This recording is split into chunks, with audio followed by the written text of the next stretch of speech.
do that anymore, do they? The Coda rings. They don't do rings. I hear they don't do toys in cereal boxes anymore. Choking concerns, I guess. Yeah, I don't think they really do that anymore. I think you're right. I think they kind of have moved away from that. The kids these days, they don't care. They just want their sugary cereal, and maybe a maybe a www dot to get some free stuff in a online MOBA or something. Oh, I was gonna say, it's like, you try to pitch a kid like, hey, look, there's a toy in the box, and there's like, well, I'm just gonna play on my iPhone instead. That's where we're at. Yeah. I feel the same way about social interaction. I could talk to you, but I could play on my iPhone instead. Yeah. See what the OGN Legion's tweeting about.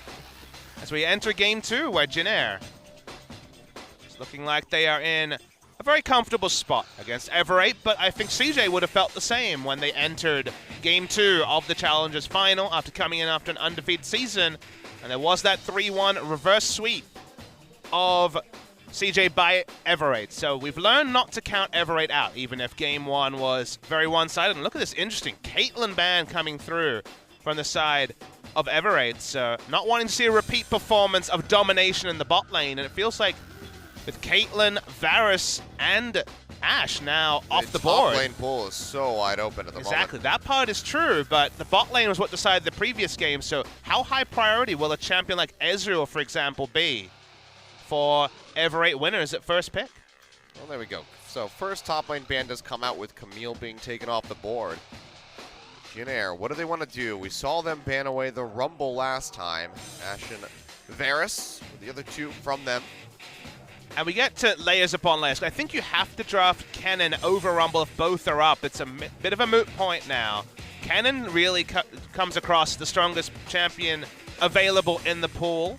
Still a lot of power in other roles, but Kennen's flexibility, even though we've seen precious few Kennen AD carry picks like Reckless, for example, is pioneering, or re-pioneering, you should say, over in Europe. But when it comes to support pool, that's at full power as well, so it might be the Karma and Lulu trade. When Everate faced a situation like this previously in their run with a lot of AD carry bans, they went back to the Kog'Maw. But is the Kog'Maw a safe draft now that they've banned away Caitlyn and they've also received Ashe and Varus bans? That part is still to be determined.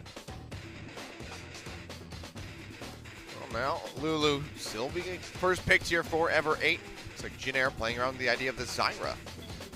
Here for Snowflower, since the Malzahar is not available, to go ahead and lock that one in, and could just see the Lee Sin out for Umti yet again. The Lee Sin part is certainly going to come through. Very high win rate on the Zyra for Snowflower. Not a lot of champions like that, given that Jinair straddled about a 33% win rate in the regular season, but 5-1 on Zyra. That's a big pick for Mata, big pick for Core JJ as well. A lot of Zyra bans in the final 3 or 4 weeks of the season as it opens up those AD laners, like, for example, Jace, who is available and Scepted plays very well. So will we see something like Kog'Maw Jace come through? They clearly feel like it's safe enough for a Kog'Maw draft with this many bans, but it was so well disseminated by Jinair that they're not sure, and they're really leaving options open to the final second. Do lock it in. Jace is the pick that was banned in Game 1 and has been a really big pick for Everate. See where they want to go with this. They want to go ahead and lock in the Jace. Give them some poke options here. There's actually a couple of levels of drafting here that maybe some of our Champions fans or LCK fans won't appreciate. Big pick for Everate is the Syndra, but they also see Scepted play Aurelion Sol to great fashion into Syndra. So if you take Jace in the position where they took Gragas, it stops Jinair from picking Syndra and then just banning Aurelion Sol as their first ban. So there's a lot of interesting levels upon which, specifically the mid lane champion pool will be played on. No sign of a mid lane champion just yet. Looks like it's going to remain with So1 on Fizz, which actually saw precious little play with the power level, I feel, of Fizz on 7.6 in LCK. Yep, looks like Gragas Fizz yet again, both these top laners. So the Jace is up, but Kuzan would be the one piloting that into the mid lane. Now go into the second round of bans. It's going to be Karma, taken away here by Jinair. And both our challenger top laners, Helper and Soul from CJ, are mostly tank players. Helper a great Rumble, but apart from that, he's going to play a pressure top lane like the Gragas, for example, on the tanky side. And that does mean that So1 kind of ends up just picking whichever of the top lane fighters that are in meta he feels is strongest for the particular situation. Could have once again been the Kennen here, but Kennen is so cleanly itemized into by Spirit Visage Gragas, the mixed damage of something like the Trinity Force Fizz is being adopted over the cannon. I mean, he played that matchup really well, had a massive CS lead throughout the course of the game, and really good split push pressure that he was able to apply. So if it's not broken, then don't fix it, is basically the logic there for So On. LeBlanc still banned away from Kuzan, makes it in. So ban's not changing for Everate in the second half. And then Graves, the final from Jin Air. Could take AD carry here. Or if they draft the Syndra, they should certainly expect another return of the Aurelion Soul from Scepted. That's what I'd be hyped to see. I'm really excited whenever Aurelion Soul hits the Rift. And with that kind of thought through his head, maybe we'll see Kuzan go to Ultimate Comfort. Wow, it's a double mind game. Won't show either. Doesn't want to deal with the Aurelion Soul into Syndra or the blind pick Vladimir. We'll see where Scepted wants to go with his champion pool. Teddy, he's on Ultra Comfort. He's on that Jin. Yeah, hasn't gotten too many wins there with the Jin, but his performances in those games We're not criticizing good. Teddy for that fact, though. Teddy has played very well on Jin, even if his team fell apart in different ways around him. His performance has been very good. He's been probably the most standard player, you'd have to say, on Jin Air throughout the duration of the spring split. But Syndra locked up for Scepted. Now looking for the jungle, and it's going to be the Rengar coming out. And what we just see Vladimir from Kuzan, very old matchup, is that Vladimir versus Syndra. He's already flashed it, heavily expecting that to be his selection, and yep, just going to be locked in. Scepted's best performing champion in regular season was Syndra. I mentioned it in game 1 at a 7-2 win rate. It does square up the comp. It gives them, that earlier power spike mid lane champion in the Syndra. Doesn't necessarily have to play around the side lanes, which he never got to in game 1 on the Talon because of Jin Air taking over the game. But they're going to have to make great use out of their mid lane. They didn't play truly through their mid lane, or the game was decided before level 6s came through and Scepted and Malrang could take it over. Everate rely on Scepted and Malrang in the early game, and no more so when you draft Lulu Cog, who need that time and items to get relevant. Yeah. Kuzan, though, right now, have to see when we load in as we go ahead and shift away from the screen, but at the moment, running the Ignite on the Vladimir. Thought maybe we would see something like the Exhaust or the Ghost come out for him, just having that extra exhaust to mitigate the damage output from the Syndra. But for now, looks like he wants to play this very aggressively. I mean, the Flash Ignite Vladimir against Syndra is basically about, hey, if I can just all-in Ignite, ult you and get a kill and force you to use summoners, I can actually have a safe laning phase. If you have Ghost Flash, sure, in the mid to late game, you can be relevant in the side lane, but this is basically, I don't want to play under my turret with 2 escape summoners the whole time. If I can get some jungle pressure, Scepted has to play maybe even just that half step or half model back, because you have to respect the all-in of ult and Ignite. All right, well, Teddy already a very strong performance on the Caitlyn, now moving back over to some old comfort with the Jin. Not been a pick that we've seen a whole lot of as of late. It's kind of fallen off, but he's bringing it back out here for what could be the final game of this first best of 3 as Jin Air look to just launch themselves into that upper bracket, avoid the lower half, and avoid getting relegated out into LCK Challenger. Let's go ahead, jump onto the Rift for game number 2, see if they can close this out, or if Everate will take us to game 3.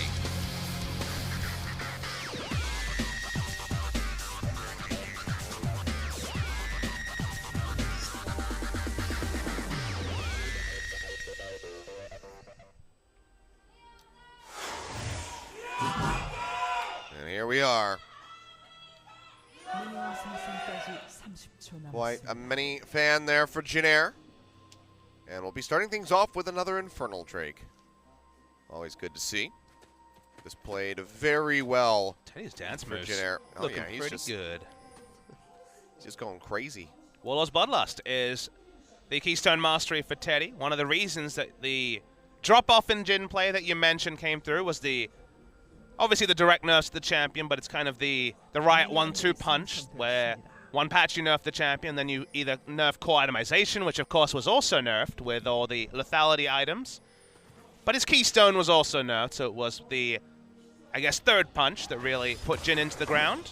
But the good thing about Jin in this scenario is you can heavily outrange things like the Syndra. That's likely to be hidden by a Scat of the Week. And Ultra Comfort after a Game 1 victory is not a bad spot to be in for Teddy.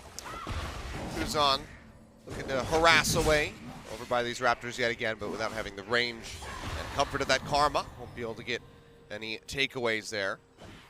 But No, something that you already mentioned, though, we have to take track of or look at again here in this game is going to be the weakness of that bottom lane with Jewel yet again on the cog ball. So if Teddy and Snowflower are able to bully them around, we could just see that early Infernal Drake yet again go over to Jin Air. He's going through. Hasn't been spotted yet. There is a ward on the blue buff. They're going to meet, actually, in just a second. You'd have to think, as here comes Malrang. Q is on cooldown. Spots him out. We'll go ahead and wrap around. So Malrang now going to be seeing this.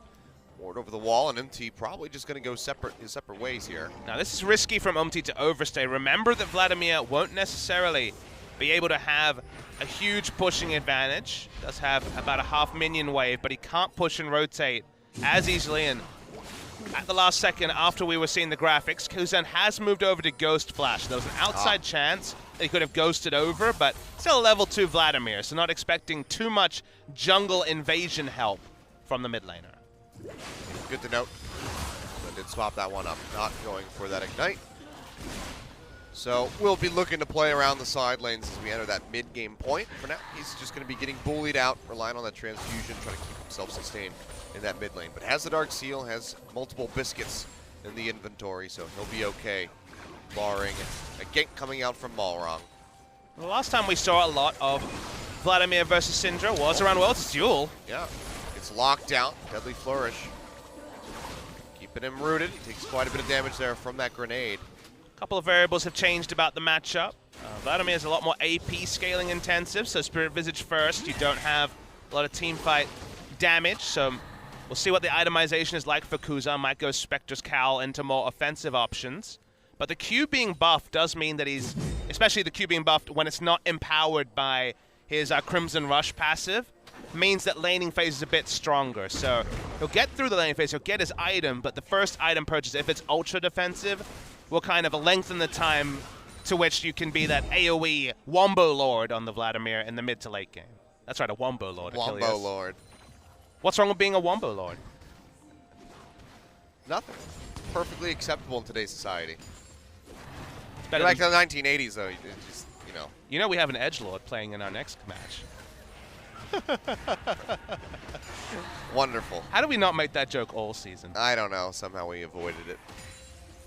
We're not too big on the puns here. That's true. Not that funny.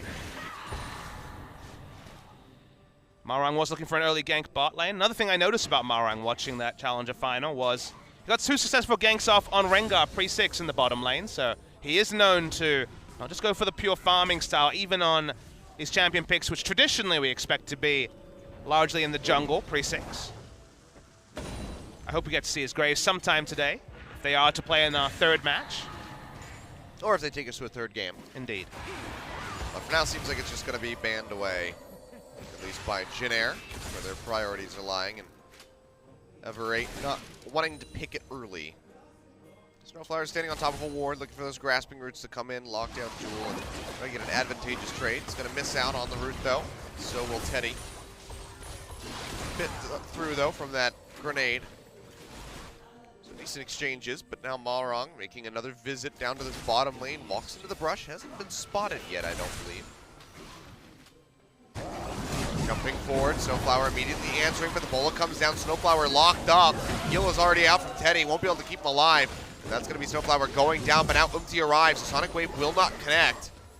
Lock down Teddy, and that just might be the disengage here from Umti. Yeah, smart from Ever8 to continue to engage onto Teddy, forced him to walk back, and suddenly it could have been the 3-man collapse onto Lee Sin, so no target acquisition left for Umti, and this is Malrang. He will go for aggressive ganks and look for options that LCK junglers largely won't look for. They won't always make the percentage play. He will sometimes make the aggressive line of play, and that surprises teams who are used to everything being played to a more defensive formula, and this time it works out. So even before Throw the Hunt, they get some positive snowball in the bot lane, in which is something they never found in game 1. Yeah, going to be coming back in here. We have Pyric Scepter ready to go for Jewel, so having that sustain, that added attack speed. Berserker Crew's going to help him out. Now Kuzan in a bad spot, getting jumped on. We'll drop that Hemo Plague. Coming back through, MT not going to connect the Sonic Wave. Malrang makes it behind the minions in time. Kuzan got enough HP back that he might be able to stick around, but likely just want to get that shove coming in and then go ahead and back off. Game plan doesn't change very much for Everett. They still want to play through mid and jungle in the early game. Extend the laning phase for Kog'Maw in the bot lane. Kog'Maw plays a 20-minute laning phase. It's exactly what he's looking for to get to 2 to 3 items. You wonder why he went for Berserker Greaves over something like finishing the Bilgewater Cutlass. Boots 2 to get away from the Zyra damage, and even indeed some of the skill shots from the Jhin. The extra movement speed can be very relevant when Lulu's left lane, so not quite the Bilgewater yet, but some added safety for the Kog'Maw. Yep, Teddy just having that serrated Dirk. Not going to have as much damage output as he would like here. He just tries to get closer to that Youmuu's Ghostblade. For now, things going to be very stable for Ever 8. They're still very close here for Jhin Air. Basically, the gold from that first blood is really what you can see making up the deficit. It's just 400 between the two. I'm sad, Achilles. Doesn't look like we're going to be getting Gunblade Vladimir today. I know my body was ready for Gunblade Vladimir. It's all right. We get the Proto Belt. No AD ratios on the Vladimir, whereas LeBlanc's auto attack from the clone actually does scale with AD, even though that's by far the lowest concern when it comes to value from Gunblade. It is still damage. It all adds up. Blue buff, though, being taken away here by Ever 8. A 4-man shove into the jungle. Not going to be able to find something like a dive here, just way too squishy for that sort of play. So they'll go ahead, exit as a team, continue the laning phase, where Duel is still sitting with the advantage at the moment. Could be caught in rotation. Is. Yeah, he gets jumped on, but Malrong's waiting. The stun comes through, and he gets popped, immediately turned around. Very nicely baited there by Septon. And they're so good at playing as a duo. Malrong couldn't play all the games this season because he only turned 17 in time for the February matches. But the highlight has been their play through the mid lane. Very on point there still. Second kill involvement without using Throw of the Hunt. So the pressure has not been relieved from the side of Jhin Air. And getting that early bot lane gank has helped in so many different ways. They have lane control in bottom lane. The Infernal Drake that punished them in Game 1 is the first spawn in Game 2 as well. But no access to early Drakes because this time the map control is on the side of Ever 8 winners. Yeah, really good moves by them. Another look at this one. Suscepted just kind of baiting him in. Balrog waiting in the wings, and they just pop him. The stun comes through. One more W there. Finishes him off. No skill shots missing on the side of Septed, so important. Flash repositioned into the QE, got off the Sky of the Week, and then easily had enough damage to take down the Lee Sin. Yeah, showing that mechanical prowess, and this is something that you have to kind of, at the moment, criticize Jhin Air for leaving this up. As you said, this was his most dominant pick in Challenger. They thought they had the answer, and while Vladimir gets to the point where Syndra's largely irrelevant, can pull through damage, can itemize, pretty tanky, you do give up disadvantages in the early game, and Ever 8 never got an early game in Game 1. They never got to some point where Duel and Ella could do the Lulu Kog'Maw thing. So that's looking increasingly likely that we will see the Kog'Maw Lulu come online as against the run of play. It looks like Umti is going to solo the Infernal Drake kind of under the nose of Ever 8's early game control. A nice little takeaway here as they find themselves in about 1,000 gold deficit. Wrap around from Balrog. Just now coming through, but MT already takes it out. It's going to be a second Infernal Drake to follow up. So if Jhin Air could go ahead and net that for themselves, might help turn things around in their favor. Yeah, 5 people that scale with the AD and AP there, so it is a very big pickup for the lineup. Vladimir, of course, triple scaling in many ways with Infernal Drake. Getting that extra health from the passive and just being a complete nuisance. Top lane matchup gone basically the same, about a 15 CS advantage for So On, so pretty much the norm. Seems like Helper's holding on a little bit more this time around, but still. So On coming out on top of that one, starting things off with a Sheen. See if he wants to go for the full completion on the Trinity Force again before he opts into some of the more tanky items such as the Spirit Visage and the Guardian Angel that we saw from him there in game number 1. I bet Malrong's getting a bit angsty, up to level 8. He has not ulted once this game. Hasn't need to, still has a kill and an assist. Definitely no criticism. We've seen other games where that could be a criticism, but here he's been on point. When it comes to lanes to gank, mid lane, Vladimir, part of the equation, frustrates, but Otherwise, ganking for Syndra is always an easy thing to do. Gotta say, they actually do have the 2 champions that go untargetable that are famous ones, the Fizz and the Vladimir, so when it comes to solo lanes, it's like, maybe we just kill the Zyra. Well, they can do that very easily. Don't even need to throw any balls down on the ground first, just unleash power, and she probably goes 100-0. It's true. I don't know how Syndra kind of walks bot lane and gets in range of a Zyra without being a bit of a warning ping somewhere, but it's possible. Just ghosts her way in, you know. As you do. Dive from behind, wrap around into the jungle.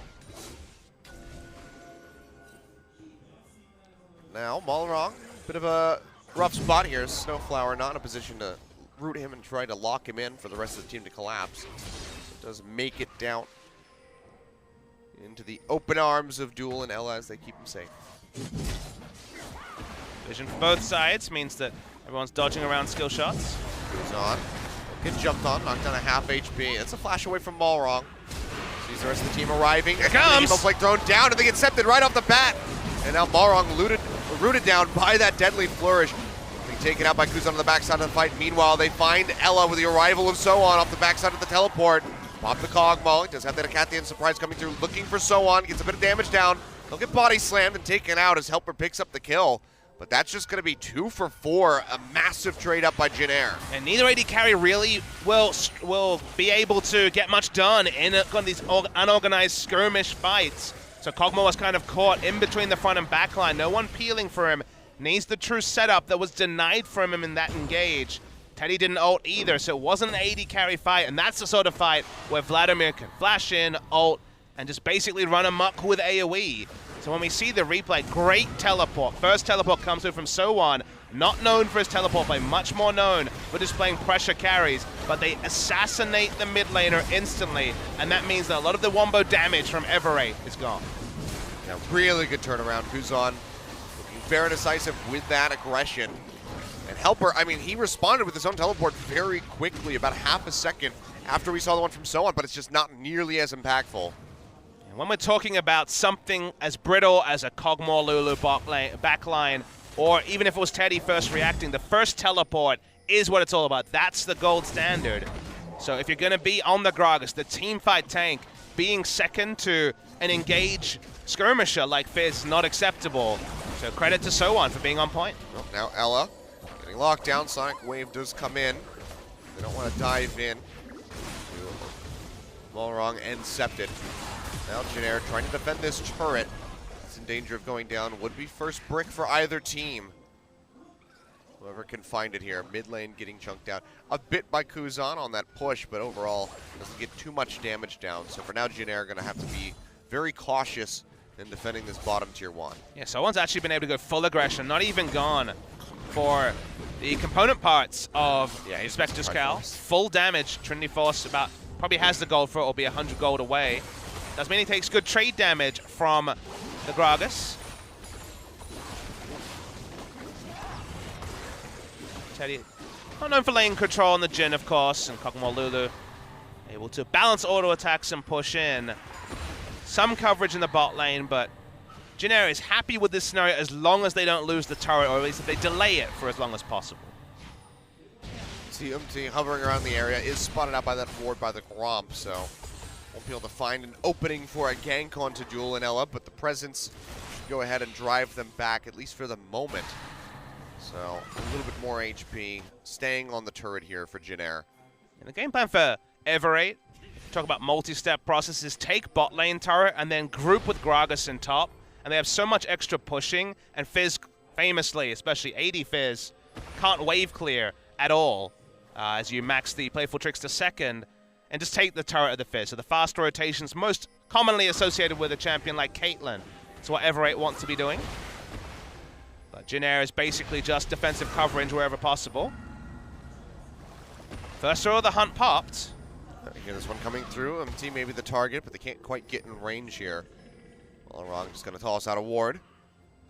But overall, it's enough to drive Jin-Air out of the jungle of Everate. It's a pretty big resource to use, though. You might think, okay, but none have been used this game, but just popping at bot lane would have forced both Jhin and Zyra to walk back and would have meant more turret shots that now the zoning throw of the hunt won't happen. It's bot lane. Speaking of the bottom lane, yeah, Duel going to get popped up here. The Wild Growth comes through. Nella body blocking all of these shots. That fourth and final one coming through. Trying to get a little bit of damage in. Almost bends it around to hit the cog maul, but we'll just chunk out some of those minions instead. But Everate, 2 members going low. That's going to open up Umti to start this Infernal Drake. A second one getting ready to go over to them. The pings are coming out. Balrog does not want this to go down without a fight. Going to be wrapping around to the backside. Has the shield coming out. Gets sped up. Kick immediately coming down. He gets rooted. Dragon goes over to Jin Air. Kuzan just sprinting his way in, drops the Hemoplate, takes out the Rengar. Umti really nowhere to go, but the exhaust arrives from Snowflower. They're keeping him alive. He dashes to the side. The stun will not connect, and he should go down. Kuzan, with the help of Snowflower, picks up the kill. 2 for 0, plus a second Infernal Drake for Jin Air. They're starting to run away with the game. Really good stuff from Umti under pressure, though, kicking away the Rengar, who got rooted up by the Zyra, and then dance moves frustrating the Syndra, and Scepter just never hit a skill shot to actually take down the Lee Sin. That would have been an outnumbered trade for the Syndra regardless, but they doesn't get the trade. The objective goes over. Double Infernal for Vladimir is really happy stuff, and Jin Air once again just outclassing their opponents on the Rift. Yeah, 2-0-3 now for Kuzan. Having a very nice turnaround performance in this game. And that'll actually be the first turret going over to Jin Air on top of it all. So now 3.2 thousand gold in the lead. You can see Teddy says, all right, you know what? You secured that one. I can finally go recall. And we can give Ever8 that turret in the bottom lane. Doesn't matter. And just consider Umtu. First kicks away, DPS down, okay, gets the secure. And then watch him against Scepter. Took 1 Q, and then from there, just taking autos, sidesteps 1 Q. The W sidesteps that as well, holds on to his W himself to be able to get out. Really nice dance moves and claim of the objective. Feels like Umti a month and a half ago wouldn't necessarily have been in the mindset to be able to pull off that move, but today, looking so much more confident. Really does. It's a big vote of confidence for him to be playing again, given how good they looked with Raze, but they had the benefit of 3 weeks of scrims to draw on information and bring him back, and so far so good for Umti. Not looking like a superstar, but not looking like someone who's out of place against his opponent either. Yeah, definitely can match and excel here in this tournament, but this is a step in the right direction for him to progress his performances, you know, potentially in preparation for Summer Split. I can't disagree with that. It'd be good to see him back because, again, he became, by the end of the season, someone you would shake your finger at and wonder why he was playing, and he actually looked legit good at the start. I can't forget his first game was Jin Air SKT, where he solo killed Peanut on his debut, where he put in a dampener on that and looked good, but by week 4 or 5, all the losses had clearly got to his mentality, and he was struggling on the Rifts. Why Raze had that position change. For this particular game at hand, though, please appreciate that Jin Air are actually further ahead than they look, and that's not just a comment on the Infernal Drake. Remember that they took Syndra, similar to the Talon, for a bit of lane control in early game, and Syndra's drowned 20 CS and has no turret, so it doesn't really have any safe place to rotate. Even with Ghost Flash, Syndra is not great in a side lane. And now Jin Air can push super aggressively with an outscale mid laner who also side lanes better. So in general, expect Scepter to be a complete non-factor in this game because it feels like Kuzan is set up to take over the whole game, not just his lane. Yeah, he's really in a great spot. I mean, the Rylai's Crystal Scepter on top of it all. Just continuously to chase down everybody on the side of it. He didn't even have to build for laner killers. That's how strong he is right now. He actually just has teamfight build. Wasn't forced into a Spirit Visage or even an Abyssal Scepter. Kuzan is already massive. 7 stacks on that Dark Seal as well. Maybe we'll get a Medjai's. One could hope. The Mana Magi is always a fun thing. Has the gold for it now. Will it be? It's probably not going to be. Probably not. Seeker's Arm Guard coming out instead, so looking like the Zonia's his 3rd item. He already does have that Phoenix Codex coming through. Gank the Syndra to the point where just the Troll Pull and Stasis is enough to make her irrelevant, and don't even build Magic Resist is one way to play it. But given the early game, I like this adaptation because you don't really have to respect a 0-2 and 2 Syndra. Yeah. So it's a rough spot to be in here for Scepted. Things were looking pretty good for them at the start of this game, but it's already unraveled here in favor of Jin Air. Zon rotating up towards the top side, going to be clearing out these waves. And there's just really nothing that Ever8 can do. You can see So On rotating down towards the bottom side of the map. They still have that turret. So Where do you go at this point if you're Everate? Do you just try to create a pick? Try and find a short lane for the Kog'Maw, which is what they're doing. That's why he's in the top lane. It's the only lane with a defensive outer turret. But, yeah, Jino just has the big macro advantage. Not quite as one-sided in the early game as it was in the previous game. Like you mentioned, it was much better from Everate to start. But misfire around an Infernal Drake. And when we talk to the Challengers casters who've been around, Dangon is casting today. He cast the Challengers final. Talking about Korean casters. When you asked for predictions, they were basically saying, look, the step up from the LCK teams to the Challenger teams is pretty apparent this year. They were saying that it would be Kongdu Monster and Jinair requalifying, and when I pressed them that, it was largely about macro. There's definitely great micro players like Malrang I mentioned, like Accepted on a different day, but macro-wise, he said the LCK teams were too good, and I think we're seeing that quite significantly over the course of this series. There's been some good fits and spurts for Everate, but you can see that everything Jinair does has followed a playbook, and so far that playbook has been a level above what Everate have shown. Yeah. So now just 4.2 thousand gold in the lead here is Jinair, and yet again, hovering around this Baron. Don't want to start this up yet, though. We'll just be recalling out. Thought maybe we'd see it. It's about the same time that we saw it in game number 1, 23.5 minutes. You put a control ward on Baron and you force the enemy to react. So far it's pop throw of the hunt, but whenever you get a control ward onto the Baron, the spot vision of the blue trinket's only momentary.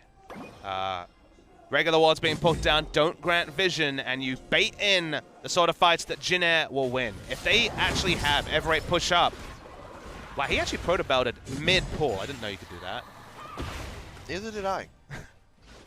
Maybe that's just a 0.01 seconds before he pulled, but he did proto-belt during the pull animation. Hidden feature, thanks Riot. It's one of those things that you just don't know about, but now you're happy that you learn it. Hey, that was once upon a time. Safeguard into kick from Insec. Yeah. And kick flash. Oh, Kuzan getting sunned up. Leash power coming through. Septon flashing away from that. Deadly Flourish takes himself out to safety, but that is going to be both of his summoner spells just for the ghost of Kuzan. Didn't get Umti's flash. He does play reactively. Still losing out on that exchange yet again. With the Syndra trivialized and the Kog'Maw only at 2 items, Jinair continue to push. No true initiation from Everate. Here's the dive. The good call opened up here. Septon getting jumped on. Kuzan goes into the back. Big kick comes through. And the snipe from Teddy takes out the Syndra. Ella flashing over the wall. Barely gets himself out to safety. As well as Balrog, who jukes out on the Sonic Wave. But the tier 2 turret does go down. Jinair continuing to press forward into the base. Going to be looking for those inhibitors soon enough. For now, the wraparound perhaps to the bottom lane. As the wave crashes, the majority of the team will think better of it. They stick around in mid, and they'll just have So-On bring up that wave with Bach. Here's the throw of the hunt coming in. Flash forward here from Helper. Gets a massive body slam. They knock in Empty, and he goes down. As Duel picks up the kill. Firing away with the R's, looking to snipe out Kuzan. Goes into the pool. Loses quite a bit of HP off that. But overall, they will be able to exit safely, only losing the Lee Sin. But Everate, they hold on to the inhibitor turret for the moment. What else can they find? Umti is dead, but they don't feel like Baron is a realistic objective, and I loved Umti and Teddy linking up here. You'll watch Umti, who realizes that Scepter will get knocked up if he kicks through, and excellent combo. Allows him to get bonus kills, and even hit the Deadly Flourish on the backside of that. Teddy's looking like he's going to relegate his former team. He used to be on the Everate winners earlier in 2016. Relegate them at least to the losers match and to the losers bracket, certainly. But a bit of a steadying kill will buy some time. We'll get some map pressure for Everate, but it's the most hollow of victories given the course of this particular best of 3. Yeah. So Everate only finding 1 answering kill throughout all of that chaos. Can't push in. They get some damage down onto that tier 1 in mid, but overall, won't be finding much for their troubles. Turret in the bottom lane. 1 hit from Dead, but So-On still there to hold on to it. So just still the rough times continue. They have good control over that upper river area. Double control ward thrown down, so they'll see anybody from Jinair entering the vicinity. It's not game 1. It's not game 1 where they couldn't get to their own jungle camp, so they couldn't get past their inner turrets. At 26 minutes, they at least have access to farm. So it means that the gold lead won't just grow from pure CS alone. It's about 4,500 gold with double Infernal, which still, given how big this Vladimir is, sure, it is a concern, but the resources at least exist on the map and are accessible enough that they can still funnel gold into specifically Duel and try to get this Kog'Maw online. I mean, if they could match the turret count here that Jin Air has established with, 4 at the moment, that would bring back a lot of the deficit that Ever8 are suffering in right now. And that part is still pretty hard to access, and that's before they even bother to send Kuzan into a side lane. He's been overextending in mid lane because he's not respecting the threat on the side of Ever8. That's a big if. Yeah. If all of Jin Air disconnected suddenly and we didn't have a pause for about 10 minutes, then maybe. You're really looking for percentage players over there, I see, Achilles. Yeah. Just trying to find farm where he can. Options are not great. Playing around the control wards they have set up, so safest place for Kog'Maw to enter, but he's certainly not getting 6 minions in a regular wave or 7 minions in a cannon wave. He has to back away and kite backwards all times. He's taking some damage now. Kuzan pitching in from the side, gets a drop in onto Duel. That Hemo Plague, that's going to be the TP coming out. Empty gets locked up. Unleash Power not going to be tossed out yet by Septon. The TP's actually going to be canceled by Sowan, sticking around in the bottom lane. Helper going to be taking up the majority of those shots. Fourth and final, does find Ella. Takes a little bit of damage though from the Jin. But overall, he'll be okay. Sowan charging his way up from the bottom lane. Will not be sticking in to try to burn down the turret. Instead, Jin Air, they have priority over the river. Vision of the Baron pit. They're going to start this one off.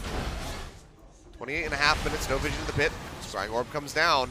Spot vision for a second. They don't have the fastest Baron, but Sowan will help with speed, that's for sure. Is Septon ghosting in. Nearby, Kuzan trying to shove them back, pops the Proto Belt there. Big stun from the sideline. Septon finds 3. Redemption will come through from Jin Air as they try to get topped off. They're relatively healthy for the moment, but Teddy very low on mana. Seems like they want to peel back away from this one, but Ever8, do they want to just shove in and try to go for the Baron themselves? I think the answer will be no. Instead, they're going to try to fast track in onto this tier 1 in mid. It's just Septed there for the moment. Get quite a bit of damage down. Now with the arrival of Duel, they may just finish this one off, and they will. Yeah, good move from Ever8. They stayed and applied pressure. If they had timed the flash from Kuzan, they would have known that there was no true turn. The issue there for Ever8 is that you're funneling in and walking up to contest the Baron in an area where Hemoplay can hit 5. But he had just ghosted, had Kuzan, and didn't have flash available, so they didn't really have the true turn from Jin Air, which allowed Ever8 to play just a little bit more aggressively.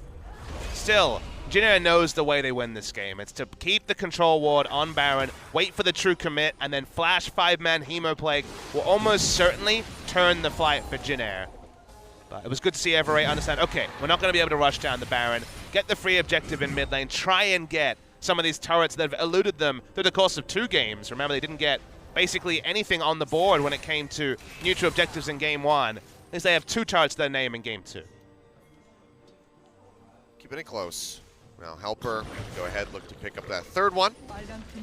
Smacks it down, so just 1,000 gold here, 3.4 or so.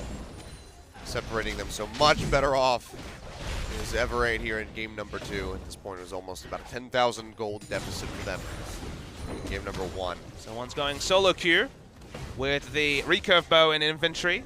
Could be Wit's End, but Bay the Ruin King, of course, is the famous build for Fizz, but outside chance in this game, it's Wit's End, given that Kog'Maw does mixed damage, and it is quite a lot of magic damage on the side of Ever8.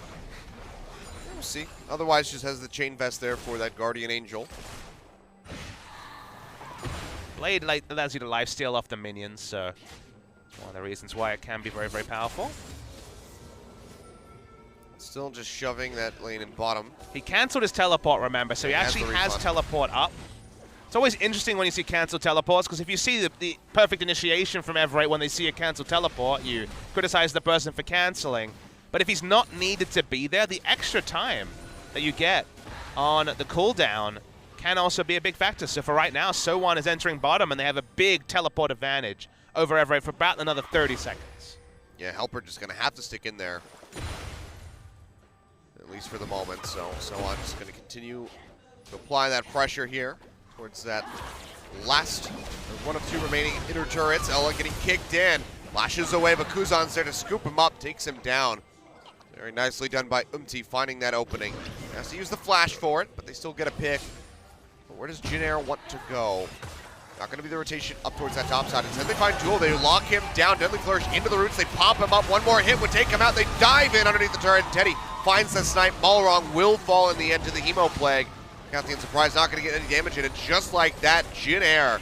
3 members dead on the side of Ever 8. They open up the base. They take out this inhib. They could just peel back and go straight for the Baron. You can never allow Teddy to chance his arm. His skill shot accuracy, especially with that Jin ultimate, is super on point. Marang tried to be the man to tank up, but he doesn't have any armor really in his build, just ninja type. He's an offensive Rengar, just now building the chain vest.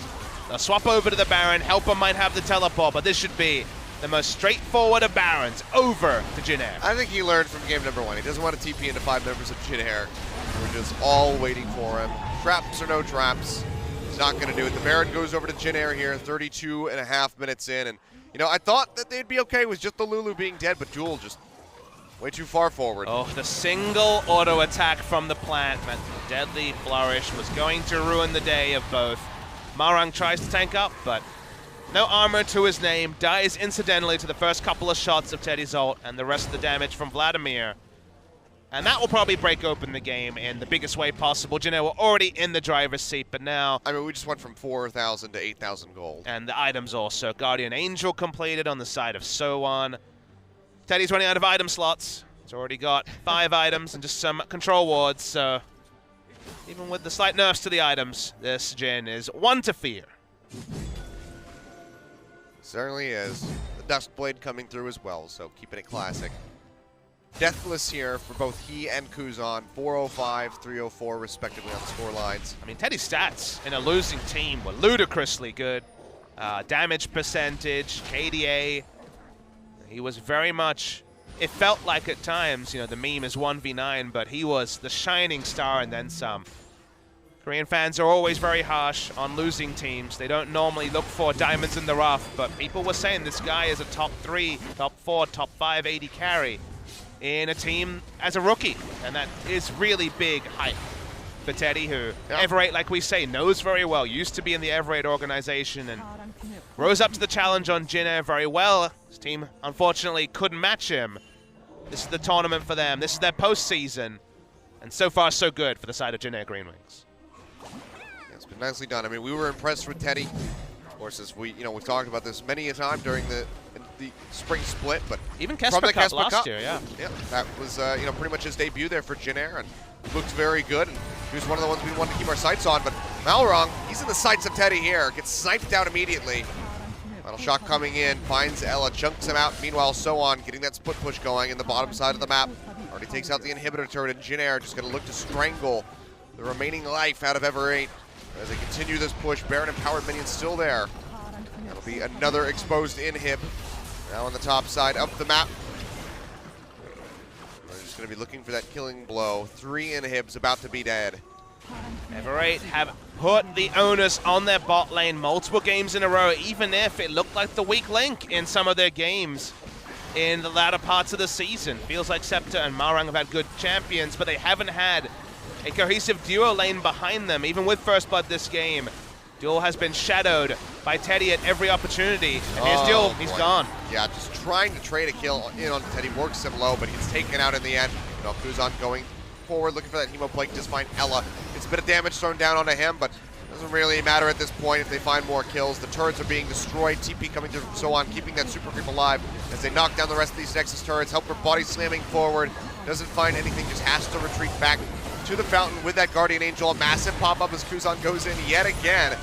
But the Nexus is destroyed. Jin Air, 35 minutes, 36 there, 33 and a half in the first one. Some very fast games considering their usual track record.